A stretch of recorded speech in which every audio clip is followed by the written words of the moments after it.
안녕하십니까. 신인균의 국방TV 데일리 디펜스입니다. 자, 미국에서 또 독일에서 정말 충격적인 뉴스가 터져 나왔습니다. 세계 정상, 최정상의 이 국가들의 이 정상들이 충돌했습니다. 자, 그러다 보니까 이 독일 총리, 메르켈 총리에게 격노한 미국 트럼프 대통령이 주독 미군 10,000명을 철수를 지시했습니다. 자, 다음은 한국이 될까요? 한국은 어떻게 될까요? 독일의 이 군사력, 그리고 독일의 미군력이 어떻게 되어 있을지, 또 독일의 안보는 걸 어떻게 될지 한번 분석해 드리도록 하겠습니다.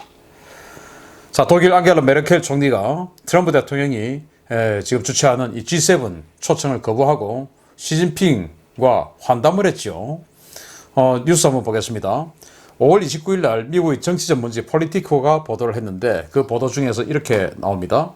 앙겔라 메르켈 독일 총리가 미국에서 주요 7개국 정상회의 G7을 열겠다는 도널드 트럼프 미국 대통령의 초청을 거절했다. 슈테판 자이베르트 독일 총리실 대변인은 메르켈 총리는 6월 말 워싱턴 DC에서 개최 예정이라고 통보된 G7 정상회의에 참석하지 않을 것이며, 이는 현재 미국에서 확산 중인 코로나19를 고려한 것이다 라고 밝혔다. 소식을 접한 트럼프 대통령이 격노했다 라고 보도를 했어요. 지금 이제 이 미국이 이제 트럼프 대통령이 주도가 되어서 이제 이 중국을 배제한 이런 국제 질서를 구축하자, 또 코로나19 관련해서 또 같이 협의하자, 이런 내용을 가지고, 주제를 가지고 지금 이제 G7을 개최를 하고, 여기에 우리나라, 또 호주, 러시아, 인도, 이런 나라들을 또 추가로 업저버로 참가를 시키죠. 그래서 뭐 G11이다 이런 이야기가 나오고, 여기 이제 중국을 배제를 합니다. 이제 이런 상황인데 메르켈 총리가 난 안 가겠다 이렇게 된 거예요. 그러면서 그 이유는 니들 지금 코로나 그렇게 많은데 내가 어떻게 가냐, 이제 이겁니다. 굉장히 기분 나쁘죠. 기분 나쁜데 사실 그 근저에는 너 싫다, 미국 싫다, 중국이 오히려 더 좋아, 이제 이런 게 깔려 있었을 수도 있었는데, 이때까지만 해도 그래도 트럼프 대통령 미국이 가만히 있었는데, 이제 이 메르켈 총리 속내가 6월 5일 날 나와버렸어요. 자, 6월 5일 날 독일의 슈피켈이 보도를 했는데 이렇게 보도를 합니다. 앙겔라 메르켈 총리와 시진핑 중국 국가주석이 전화통화를 갖고 양국 간 협력 방안을 논의했으며, 메르켈 총리는 독일은 중국과 함께 방역 업무 수행과 동시에 업무 복귀와 생산 회복을 추진하기를 바란다 라면서 양국 간의 경제 협력 심화를 기대한다 라고 말했다라는 거예요. 이 시진핑 주석하고 메르켈 총리가 전화통화를 하면서 계속 협력하자, 경제 협력, 뭐 방역 협력 다 하자, 이렇게 나온 거예요. 자, 그런데 이 트럼프 대통령이 주관하고자 하는 이 G7은 중국을 배제한 이 경제 블록을 새로 만들자라고 하는 그런 주제인데, 여기에 참가하지 않겠다고 해놓고 지금 중국 주석하고 통화를 하면서 중국과 경제 협력 그리고 방역 협력 더 심화하자 이렇게 하니까 이제 미국 트럼프 대통령이 완전히 분노를 하게 되는 것이죠. 그런데 여기다가 설상가상으로 불난데다가 기름을 끼얹는 식으로 한 번 더 분노를 하게 만들었습니다. 바로 지금 이제 미국에서 흑인 인종차별 문제로 어마어마하게 지금 심화되고 있고, 트럼프 대통령이 굉장히 지금 위기 상황에 몰려 있지 않습니까? 여기에 대해서 지금 영린을 건드린 거예요. 미국의 인종차별이 끔찍하다라고 공개석상에서 트럼프를 비난했는데, 이건 보겠습니다. 이제 AFP가 같은 날 6월 5일 날 보도를 했어요. 앙겔라 메르켈 총리는 4일 현지 시각 독일 ZDF 방송과의 인터뷰에서 플로이드 사건은 매우 끔찍하다면서 미국의 인종차별은 끔찍하다, 미국 사회는 극도로 양분되어 있다 라며 미국을 비난했다. 메르켈 총리는 트럼프 대통령은 사람들을 함께하게 만들고 화합을 추구해야 하는 역할을 해야 하지만 그의 정치 스타일은 매우 논쟁적이다 라고 비판했어요. 여기에 이제 트럼프 대통령이 완전히 그냥 열받아 버린 거예요. 열받고 그냥 폭발해 버린 거예요. 그래서 이제 미군 철수에 이렇게까지 간 겁니다. 자, 지금 안 그래도 이 플로이드 사건으로 인해서 완전히 전 미국적으로 시위가 격화되고 있고, 그런데 저는 아니, 시위를 가면 시위를 하지, 우리나라 사람들처럼 시위만 하면 되지, 그 왜 약탈을 합니까? 그거는 이 인종차별하고 전혀 관계가 없는데, 그렇기 때문에 그런 약탈 행위를 방지하기 위해서 군을 동원해서 그걸 막아내겠다라고 했는데 그게 그렇게 잘못인가요? 저는 이해가 안 돼요. 아니 일반 시위대를 군으로서 또는 경찰력으로서 통제하겠다가 아니고 약탈자를 갖다가 약탈 못하게 하는 그런 어떤 그 시민을 보호하겠다라는 것인데 그게 잘못됐나? 저 이해가 안 됩니다. 자, 이 독일 총리의 망언에 격분한 트럼프 대통령이 주독 미군의 대량 감군을 지시했습니다. 정말 충격적인 조치인데요. 우리 이제 연합뉴스가 6월 6일 날 보도를 했습니다. 도널드 트럼프 미국 대통령이 미 국방부에 독일 주둔 미군 34,500명 가운데 95,000명 규모를 오는 9월까지 감축하라고 지시했다. 독일에서 감축된 병력의 일부는 폴란드와 다른 동맹국에 재배치되고 일부는 미국으로 돌아올 예정이다. 이번 조치는 독일의 군사비 지출 수준을 포함해 미국과 독일과의 관계가 긴장 상태로 흐르고 있는 가운데 나온 것으로 트럼프 대통령은 독일이 국방비를 늘리지 않고 미국의 안보 능력에 무임승차하고 있다라고 비난했다는 거예요. 트럼프 대통령은 줄곧 동맹국들에게 국방비를 늘리라고 합니다. 그래서 독일 같은 아주 잘 사는 나라에게는 최소 GDP 대비 너 2%는 돼야 되는 거 아니야? 이제 이렇게 된 거예요. 그래서 독일은 그렇게 라고 했는데 메르켈 총리는 2% GDP 대비 2% 국방비 하겠는데 그건 10년 후에 이렇게 된 거예요. 10년 후에 메르켈 자기는 없고 그러면 트럼프도 없을 거고 10년 후에 또 그걸 또 누가 지키냐 안 지키냐 어떻게 합니까? 하겠어? 오케이 할게. 그렇지만 10년 후에 안 하겠다는 말이죠. 자, 그런데 독일은 지금 현재 전 세계의 모든 나라들 중에서 미군이 배치되어 있는 이 미군 배치 병력이 두 번째로 많은 나라예요. 첫 번째는 일본 57,000명, 그리고 두 번째가 독일 34,500명, 세 번째가 대한민국 28,000명이죠. 이렇게 이제 랭킹이 구성되어 있는데, 자, 이제 9,500명 빼서 그러면 올 9월 되면 독일의 이 주독 미군은 25,000명이 되겠네요. 우리 대한민국이 이제 미군 주둔 2위가 되겠습니다. 자, 이렇게 해서 이렇게 감축한 미군을 옆에 있는 폴란드, 그리고 그 폴란드 옆에 있는 라트비아, 리투아니아, 에스토니아 이런 발트 3국 여기다가 배치를 하겠다는 거예요. 폴란드와 발트 3국은 제발 미군 좀 더 넣어주세요. 그래서 폴란드는 미군 기지 이름도 전 세계에서 가장 큰 미군 기지를 지어줄게. 그리고 그 기지 이름은 캠프 트럼프로 해줄게요. 제발 와주세요. 지금 이러고 있거든요. 그러니까 거기 보내주겠다 이겁니다. 왜? 이제 오랫동안 독일에 이제 미군이 주둔하다 보니까 이게 또 미군으로 인한 나름 이 지역도 사회 문제도 있었을 것이고 뭐 그러다 보니까 미군에 대한 올해도 그 반감이 있을 것이죠. 특히나 우리는 미군이 우리나라를 해방시켜 주었지만 독일은 미군이 독일을 패망시킨 상대이기 때문에 아무리 자유민주주의 이 가치를 공유한다 하더라도 근저에 깔린 이 적대감은 살짝 있겠죠. 우리하고는 좀 스타트가 다르겠죠. 그러다 보니까 이제 이렇게 팍팍팍팍 줄고 있어요. 냉전 시기에는 독일에 미군이 30만 명이 있었습니다. 자, 이 독일 총리가 미국 대통령을 증오하는 이유는 뭐냐? 바로 이 메르켈 총리의 정치적 성향 때문이에요. 이 사람은 몽상가입니다. 자, 이 메르켈은 독일 집권 기독교 민주연합 소속으로 2005년 총리 취임 후에 15년째 연임 중인 총리입니다. 소속 정당의 지지율 저조로 좌파와 지속적인 연정을 통해 재집권하고 있으며 PC 성향 정책으로 독일 경제와 사회를 혼란에 빠뜨렸다는 평가입니다. 미국 중심의 세계 질서에 반대하며 프랑스와 함께 유럽의 힘을 키우고 중국과 협력해서 다극 체제를 추구하는 대외 정책을 추진했습니다. PC 성향이 뭐냐면은 이상주의자입니다. 정치적으로 바른 것만 추구하는 겁니다. 그래서 자, 시리아에서 대량 난민이 발생했어. 그런데 독일의 또는 이 어떤 한 나라의 정치인 같으면은 저건 참 안타까운 일이야. 그렇지만 저 난민을 대량으로 우리가 받아주었을 때 우리나라는 어떻게 될 것인가? 이걸 생각해야 되는데 메르켈은 그런 걸 생각하지 않죠. 저건 정말 불쌍해. 우리 다 받아줘야 돼. 해서 이제 시리아 난민 다 받다 보니까 유럽 전역이 이제 카오스가 돼버렸죠. 그래서 이런 그 난민들이 나중에는 뭐 쾰른에서 이 독일 여성을 집단 성폭행하는 이런 상황까지 사회 문제화 되고 난리가 났었습니다. 그래서 지금 이 유럽이 이제는 더 이상 시리아 난민 못 받겠다.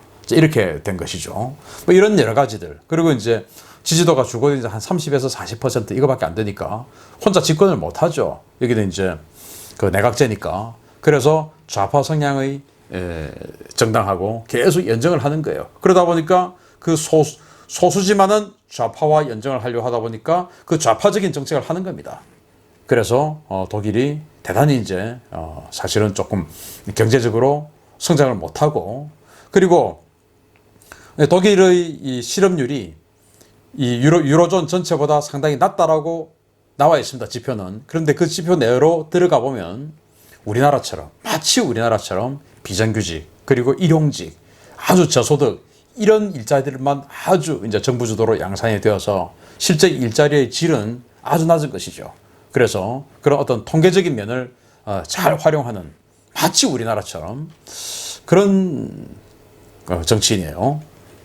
자, 그러면 독일 주둔 미군은 어떤 규모로 어떻게 편성이 되어 있을까요? 이제 독일이 이제 이렇죠. 과거에는 이제 베를린 여기가 이만큼이 동독이었고 나머지가 서독이었죠. 그래서 지금 현재는 5개 큰 육군 기지에 5개 기지의 육군들은 이렇게, 지상군들은 분산이 되어 있고 주로 이제 지원 부대들이에요. 5개 기지에 있지만 실제로는 여기에 2개 기갑여단, 전투부대는 2개 기갑여단이 배치가 되어 있고 나머지 이제 포병 뭐 이런 게 있어요. 우리나라는 28,000명 주둔하는데 실제로 전투부대는 1개의 기갑여단 아닙니까?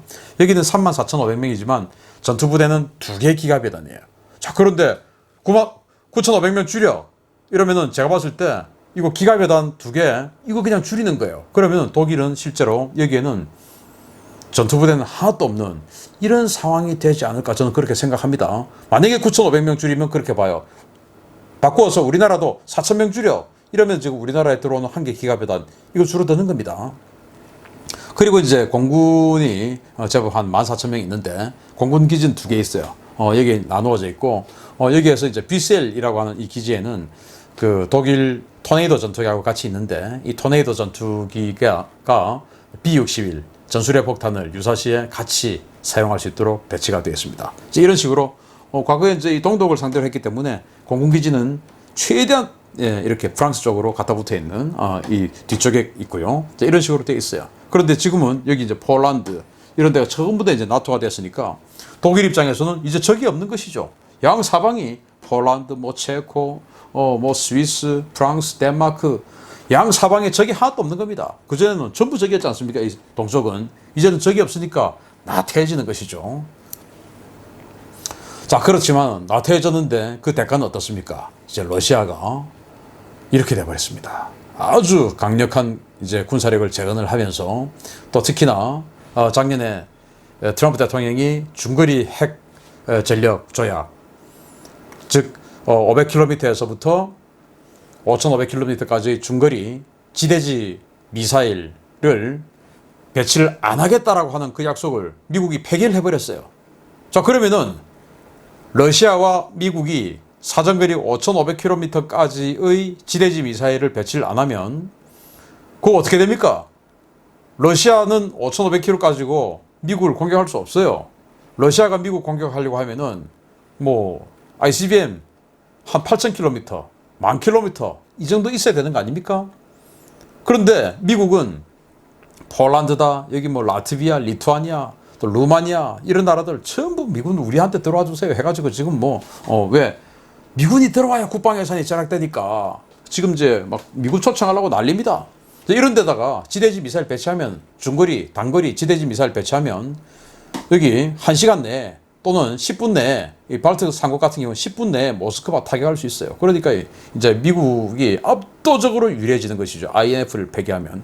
그러면은 1987년에 INF는 도대체 미국이 왜 고르바초프하고 체결했냐? 바로 유럽을 보호하기 위해서였어요. 유럽을.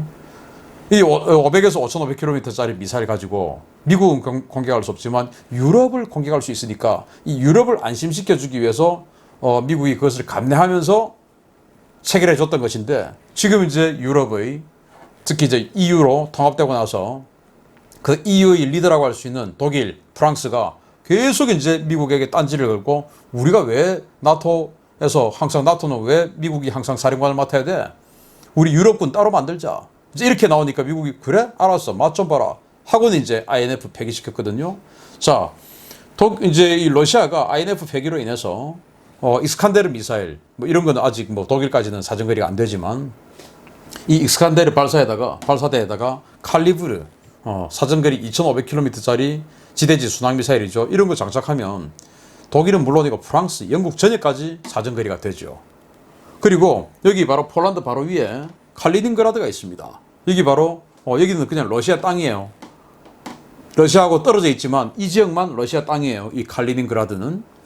여기에 그냥 러시아의 발틱 함대가 있는데 여기에 또 러시아의 공군기지도 있어요. 미그 25도 있고. 이런 데서 킨잘, 지르콘 이런 극초음속 미사일 독일에게 쏠 수 있습니다. 그리고 이 발틱 이 지역으로 계속 이런 투플레프 95, 또 백파이어, 블랙잭 이런 이 전략 폭격기들이 계속 무력 시위를 하고 있어요. 그런 전략 폭격기들에서 지르콘, 킨잘 이런 이 미사일들, 극초음속 미사일들 또 함정에서 막 쏠 수 있는 겁니다. 어떻게 됩니까? 미군이 있는 게 훨씬 좋죠. 그런데 미국에게 이렇게 쓴소리를 하는 겁니다. 자기 안보가 어떻게 되는지 모르고. 자, 이 독일 주둔 미군이 중요한 이유는 메르켈 총리 집권 이후에 사실상 독일 군사력은 완전히 붕괴가 되고 있어요. 왜냐? 메르켈 총리가 뭘 했냐? 바로 모병제를 실시했습니다. 모병제를 하다 보니까 독일은 2011년부터 모병제를 실시했습니다. 메르켈은 2005년부터 집권을 했지요. 그러다 보니까 독일 군사력이 완전 붕괴돼 버렸어요. 어떻게 됐냐? 독일은 2011년부터 징병을 폐지하고 모병으로 갔는데 그 징병 폐지하기 직전인 2009년도에 독일군은 25만 600명이었습니다. 그리고 육군 탱크는 1385대, 장갑차는 4351대, 해군 호위함은 15척, 해군 잠수함은 12척, 공군 전투기는 300세대, 그리고 각종 지원기 96대 이렇게 돼 있었어요. 그리고 당시 주독 미군은 53,642명이었어요. 그런데 모병제를 실시했습니다. 2019년 지금 이제 최신 정보죠. 여기에 보면 국방 예산 당시 2009년도에는 310억 유로, 지금은 이제 10년 후에는 432억 유로예요. 병력이 현재상 18만 2천 명입니다. 7만 명 줄었죠. 그런데 이것은 그들의 현재상이고 이제 이걸 모아야 되는데 못 모으는 겁니다. 이 젊은이들이 군대를 안 오려고 그래요. 모병제 그 환상품은 안 됩니다. 독일처럼 우리보다 인구도 더 많은데도 훨씬 더 월급도 많이 주고 혜택도 많이 주는데도 18만 2천 명을 못 모아요 지금. 그래서 지금 2만 1천 명이 부족해서 실제 병력은 16만 1천 명입니다. 탱크는요 1385대 있던 게 244대입니다. 장갑차 4300대 있던 게 1821대입니다. 호위함 지금 9척, 그 한 척 더 만들고 있고, 잠수함 6척, 전투기 217대. 이거밖에 없어요. 미군은 2만 명 줄었어요. 근데 여기다가 다시 지금 9,500명 더 줄이겠다는 겁니다. 박살났죠, 완전히. 이런 독일군하고 사실 예전에 불과 75년 전에 독일이 전 세계를 석권했던 나라 아닙니까? 전쟁, 이 군사력으로. 그런데 그때 대한민국은 존재도 없었던 나라인데 지금 우리 한국군하고 이 독일군하고 어딘가에서 그냥 딱 워프해가지고 딱 만나서 전투해버리면은 제가 봤을 때 3일이면 독일군 전멸시킬 수 있어요. 한국군이 압도적으로 세죠. 모든 면에서. 장비, 병력, 모든 것에서 우리가 더 세죠. 이 정도입니다, 독일. 지금 저 호르무즈 해협에 또 이런 곳에 프랑스다, 영국이다. 그래도 없는 살림 쪼개가지고 국제 질서를 위해서 호르무즈 해협에 군함 한 척씩, 두 척씩 보내죠. 독일은 군함 안 보냅니다, 거기. 능력이 안 되니까 못 보냅니다. EU에서 내가 독일이야 하고 큰소리 뻥뻥 치는데 사실은 거기에 군함 한 척 못 보내는 게 지금 독일군이에요. 이렇게 무너져 있으니까. 그런데 문제는 432억 유로나 지출을 하면서 여기에서 모병을 하다 보니까 그 모병 해가지고도 2만 1천 명을 못 모았음에도 불구하고 16만 명밖에 없음에도 불구하고 이 인건비가 43%예요. 국방 예산 전체에서 모병제를 이 메르켈이 하다 보니까 43%가 직접적인 인건비에 나가다 보니 전력 유지비 하다못해 총알까지 살 돈이 없는 겁니다. 부품을 살 돈이 없는 겁니다. 그래서 완전히 이 장비 가동률이 바닥 움직일 수 있는 게 거의 없어요. 그 상황 한번 보여드리겠습니다. 황당합니다. 자, 탱크 한번 보겠습니다. 육군 현재 대비 병력이 지금 2만 1,000명이 부족하고요. 국방 예산 대비 직접 인건비 43%가 넘었습니다. 우리나라가 지금 29%거든요. 우리나라도 지금 사실 모병제도 아닌데 지금 이 정부에서 너무 많은 인건비를 올려가지고 29%나 됐다. 상당히 사실 이 위험 수위예요. 전차 가동률이 200만 4대밖에 안 되는데 과거에 1380대였는데 지금은 200만 4대 중에서 95대밖에 못 움직입니다. 왜? 부품이 없어가지고. 장갑차는 이 보병 전투차 기준으로 21%밖에 가동이 안 됩니다. 나머지 79%는 그냥 세워놨어요. 왜? 부품이 없어서. 왜? 돈이 없으니까. 인건비에 많이 쓰다 보니까. 전투기 유로파이터 128대가 있는데 가동률이 3%입니다. 4대밖에 안 돼요. 지난 수년 동안 4대, 8대, 6대 이런 식으로밖에 계속 가동이 안 돼요. 부품이 없어서. 돈이 없으니까. A400M 수송기 지금 이제 더 많이 들어와가지고 한 30대 됐는데 2017년 기준으로 14대 모두 가동이 안 돼요. 왜? 부품이 없어서. 돈이 없으니까. 잠수함 가동률 0%, 212급 6척 모두 가동이 안 돼요. 왜? 부품이 없으니까. 호위함 10%, 열척 호위함이 있는데 그 중에 한 척만 작전 가능하다 이거예요. 이게 무슨 군대입니까? 모병제 하느라고 메르켈이 이렇게 만들어버린 거예요. 미국의 안보에 편승해가지고 군사력에 편승해서 그 냉전 시기에 30만 명이 미군이 들어와가지고 완전히 그냥 공짜로 그냥 안보한 거죠. 그렇게 해서 경제력을 그만큼 올렸습니다. 30만 명이 미군에 들어와가지고 자기네들이 어마어마하게 돈 쓰니까 미군 30만 명만 들어왔습니까? 미국이 나토를 만들어가지고 나토군 또 30만 명 해서 60만 명의 군대를 독일에 서독에 미국 주도로 넣어줬어요. 자기네들은 공짜로 그냥 군사비 그냥 해결한 거고 그 돈으로 그냥 경제 이만큼 구가한 겁니다. 그래 놓고 지금 완전히 우리 주변에 적이 없어 하고 군사력을 다 말아버린 거죠. 그런데 미국의 INF 폐기로 러시아가 그냥 당면 위협이 돼버린 겁니다. 군사력을 초토화시키고 입으로만 자주를 외치는 지도자입니다. 이 상황에서 참 어디서 많이 본 거 아닙니까? 말은 뻔질하게 참 듣기 좋게 해요. 그런데 행동으로는 안 옮겨요. 말 얼마나 듣기 좋습니까? 보겠습니다. 2017년도 5월 28일 집권당 세미나 연설 중에서 우리의 운명을 누구에게 의지할 시대가 아니다. 유럽의 안보는 우리가 책임진다. 이야 멋지죠. 여기에서 딱 이걸 대한민국 바꾸면 우리의 운명을 누구에게 의지할 시대가 아니다. 대한민국의 안보는 우리가 책임진다. 똑같죠 이거. 자, 또 그 다음 해 2018년 11월 13일 유럽의회 연설 중에서는 유럽연합이 러시아와 중국, 미국으로부터 스스로를 방어할 수 있도록 진정한 유럽의 군대를 만들어야 한다는 마크롱 대통령의 입장을 지지하고 함께하겠다. 야 정말 멋있죠. 이렇게 해야죠. 자주적인 군대라면, 자주적인 국가라면 해야죠. 자, 이것도 대한민국 바꿔볼게요. 대한민국이 북한과 중국으로부터 스스로를 방어할 수 있도록 진정한 대한민국의 군대를 만들어야 한다는 그런 입장을 지지하고 함께하겠다. 이야, 그래서 전자권 전환해야 된다. 똑같죠? 미국 주도의 국제질서는 이미 산산조각 났다. 라고 이제는 다격화해야 된다. 라고 미넨 안보회 회의에서 펜스 부통령 바로 면전에서 이 소리를 했어요. 미국 주도의 국제사회 이미 산산조각 났다. 이제는 중국과 함께 다극화를 해야 된다. 라고 펜스 부통령 앞에 해서 완전히 이 이후로 독일과 미국은 거의 감정적으로 건널 수 없는 강을 건넌 사이였다라는 평가예요. 그로부터 지금 1년이 지나고 다시 메르켈이 넌 미국 안 갈래? 코로나 때문에 내가 왜 가? 그리고는 시진핑 주석한테 전화해서 우리 경제적으로 또 코로나 방역 전부 다 협력합시다. 이렇게 돼버린 거예요. 트럼프 대통령 저 안 되겠네. 야 10,000명 빼. 이렇게 된 겁니다. 지도자 말 한마디가 불러온 안보 붕괴 위기입니다. 독일 뒷감당할 자신 있습니까? 말은 뻔질하게 하죠. 우리가 자주적으로 해야지. 일자리 막 늘려줄게. 그래가지고 일용직 뭐 5만 원짜리 이렇게 막막 주죠. 야, 뭐 난민 받아야지 해가지고 막 난민 막 받죠. 우리는 뭐 아주 도덕적인 그런 지도자고 도덕적인 국가니까 난민 받아야지 해가지고 지금 성폭행이 일어나고 난리가 났죠. 지금 독일에. 그래놓고 자기는 이제 내년에 그만둡니다. 16년 동안 독일 완전히 지금 이렇게 말아놓고 그만둡니다. 마지막에 그냥 똥 한번 크게 싸는 것이죠. 미군 10,000명 철수, 9,500명 철수. 아마도 기갑여단 2개 싹 사라지겠죠. 옆에 있는 폴란드, 라트비아, 리투아니아, 에스토니아 제발 좀 와주세요라고 하고 있으니까 거기 보내겠죠. 미국은. 똑같은 겁니다. 우리나라하고. 여러분들 이거 부럽습니까? 독일은 정확히 말해서 서독은 2차 대전 이후에 박살이 났죠. 그런데 불과 10여 년 만에 세계에서 3번째로 잘 사는 나라가 됐어요. 일본과 함께. 일본은 두 번째로 잘 사는 나라. 왜입니까?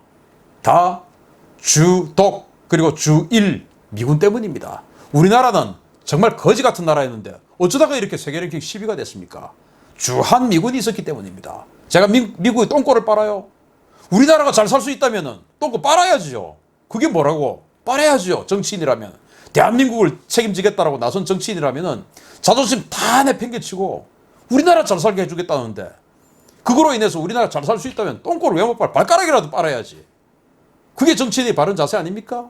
어디 국민들 속이고 우리가 해야지 하면서 하지는 않고 문제는 해야지라고 했으면 해야지. 그런데 하지는 않고 똑같은 거예요. 정말 저는 이게 우리 대한민국의 거울이 될까 봐 너무 무섭습니다. 왜? 전자권 때문에 지금 이렇게 되기 딱 우리는 1년 전이 상태거든요. 올해 여름 정말 한미연합훈련 하면 안 됩니다. 하면 전자권 넘어갑니다. 이렇게 되는 겁니다. 그리고 10년 후에 20년 후에 대한민국은 아르헨티나처럼 될 수 있습니다. 그리고 30년 후는 베네수엘라처럼 될 수 있습니다. 여러분들의 아들이 손자가 베네수엘라처럼 살게 되기를 원하십니까? 공자돈 100만 원 받으니까 그렇게 좋으십니까? 행복합니까? 이 사람이 부럽습니까? 마치겠습니다. 감사합니다.